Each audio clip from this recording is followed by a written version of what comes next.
Welcome to Tracking the Week. On Monday, following the recent flood incident that occurred across the country, the Federal Executive Council deliberated and agreed on the immediate establishment of Disaster Relief Fund in order to build enough resilience response in any such disaster associated with climate change. Ministers of Water Resources and Sanitation and Agriculture and Food Security entered these as part of the resolution reached at the Federal Executive Council meeting, which was presided over by President Bola Tinubu.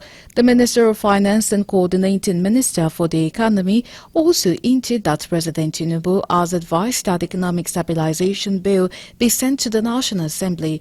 The bill, the minister said, is a fiscal policy and tax reforms bill which emanated from the desire to open up vistas for economic development and employment opportunities. Also on Monday, Edo State Governor Godwin Obaseki has described the outcome of the September 21st governorship election in the state as a travesty of democracy. The governor made the remarks in a state broadcast after the announcement of results from a key local government area of the state by the returning officer Professor Farouk Adamu Kuta. He advised citizens of the state to remain peaceful and not resort to violence. He described the electoral process leading to the victory of the All Progressive Congress candidate Monday Okpebholo as loaded with impunity.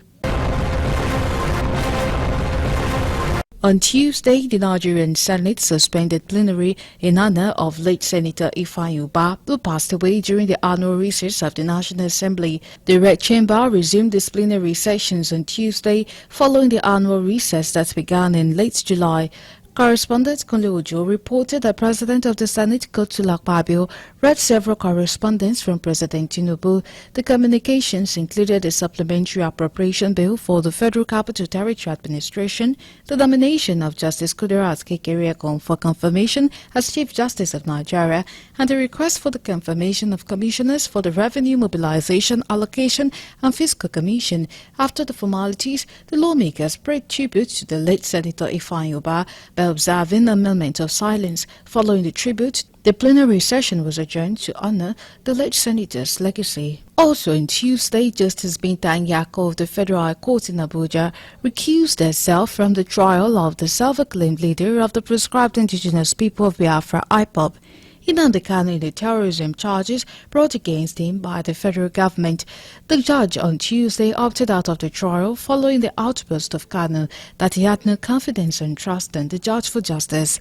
Correspondent Kunle Ojo reported that in the middle of Tuesday's proceedings, Kanu jumped up from the dock and shouted his lawyer Aloy Jimako down and took over addressing the court.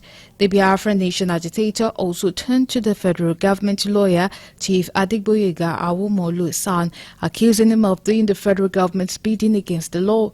The federal government's lawyer, however, vehemently objected to Kanu's demand that the judge should recuse herself. In a brief remark, Justice Binta Nyako said she would prefer another judge to handle the trial, the Supreme Court order notwithstanding. On Wednesday, President Bola Tinubu asked the leaders of the United Nations to prioritize debt forgiveness for Nigeria and other developing countries from creditors and multilateral financial institutions. Delivering Nigeria's national statement at the 79th United Nations General Assembly in New York, United States of America, it was yet another presentation of the Nigeria's leader at the gathering of world leaders, represented by his Deputy Vice President Kashim Shettima at the high-level annual global event. Tinubu advocated debt forgiveness to encourage struggling and developing nations confront challenges of their various economies, while calling for reforms in the international financial architecture and a transparent multilateral trading system that will help the adoption of the path to the future, to reposition economies and translate into concrete measures that provide solutions to the challenges faced by developing and least developed countries. Still on Wednesday, the Senate confirmed the appointment of Kudirat Kekereekun as substantive Chief Justice of Nigeria after screening. The confirmation follows President Bola Tinubu's letter to the Senate seeking a confirmation as a CJN. Correspondent Kunle Ojo reported that Senate President Godswill Akpabio read Tinubu's letter during plenary. In the letter, Tinubu cited sections 231 subsection 1 of the Nigerian Constitution, which empowers him to appoint the CJN based on recommendations from the the National Judicial Council (NJC) pending Senate approval. The President expressed confidence in the nomination and urged the Senate to act urgently. Senate President Akpabio then referred the nomination to the Committee of the Whole for deliberation on the next legislative sitting. The National Judicial Council in August recommended Justice Kekere Ekun to President Tinubu as successor to the former CJN, Justice Olukayode Ariwola. On Thursday, the House of Representatives urged the federal government to direct NNPCL and Dangote Refinery to allow independent marketers to lift premium motor spirits from the Dangote Refinery. This resolution followed the motion of urgent public importance by Honorable Oboko Forije, who highlighted concerns over NNPCL and major marketers being the exclusive off-takers, which could lead to monopoly and lack of competition. The House called on Dangote Refinery to establish a partner with tank farms across the country to improve accessibility to petroleum products. Additionally, the House requested NNPCL to disclose the price it sells crude oil to Dangote Refinery and for Dangote Refinery to review the price it sells PMS to NNPCL. Ensuring transparency and accountability. The Joint Committees on Petroleum Resources, Midstream and Downstream were tasked with ensuring compliance.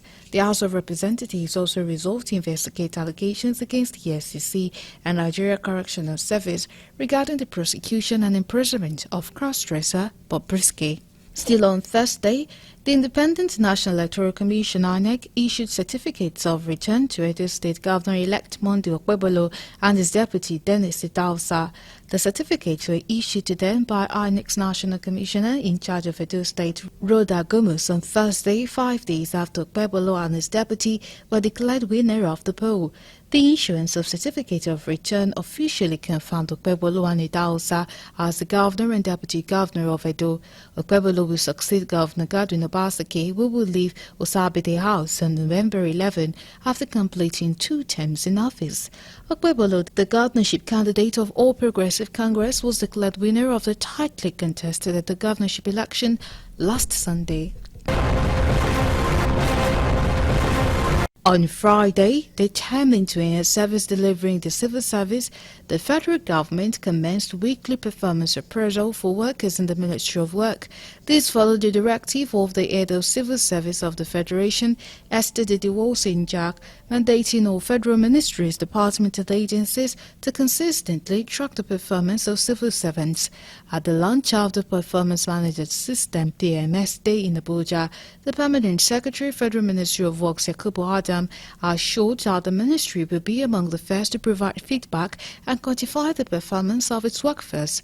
He noted that PMS is firmly established in the service and the ministry will not be left behind in its implementation, adding that the initiative will reinvigorate civil servants who are successfully spearheading the renewed agenda of President Bola Tinubu to the next level of development.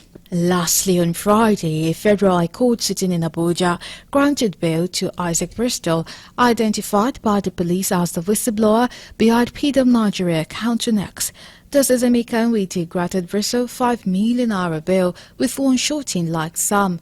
It was reported that Justice Nwite gave the ruling in response to a motion and notice submitted by Deji Adeyanju, who led Bristol's team of lawyers. The motion and notice is a formal request to the court to take a specific action or make a particular decision. In this case, Adeyanju's team filed the motion and Justice Nwite delivered the ruling, which is a judicial decision made by a judge after considering the arguments and evidences presented. Nwite also ruled that the defendant must deposit his passport with the court. And that's it on Track in the Week.